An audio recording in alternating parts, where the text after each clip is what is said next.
ഞാൻ പറഞ്ഞ ഈ അവൻ എന്ന് പറഞ്ഞ കൂട്ടത്തിലുള്ള ആളുടെ ഭാര്യയായിരുന്നു ഇത്. ഭാര്യയുടെ ഭാഗമായിട്ടായിരുന്നു പ്രശ്നം വന്നത്. അവന്റെ ഭാര്യ അത്തരം ഒരു സംഭവത്തിന്റെ പരാതിയുമായിട്ട് വന്നിട്ടുണ്ടോ? എന്തെങ്കിലും കുടുംബ പ്രശ്നമായിരുന്നു. നാട് മുഴുവൻ വിഭജിക്കാൻ നടന്നിട്ട് സ്ത്രീകളെ വലിയ തോതിൽ ദുർബോധനപ്പെടുത്തി ബലാത്സംഗം ചെയ്തിട്ട് എന്നിട്ട് അവരെ ന്യായീകരിക്കാൻ വേണ്ടി നിൽക്കുകയല്ലേ ചെയ്തു? അതല്ലേ പ്രതിപക്ഷ നേതാവും സംഘവും ചെയ്തു? എന്തൊരു സംഘമായിട്ടാണത് മാറിയത്?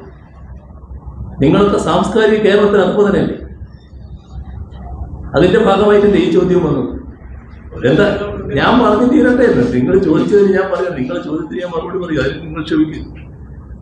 ഗണേഷ് കുമാറിന്റെ കുടുംബമാണ്. കുടുംബത്തിൽ ചില പ്രശ്നങ്ങളുണ്ടാവും. കുടുംബത്തിൽ ചില പ്രശ്നങ്ങളുണ്ടാവും.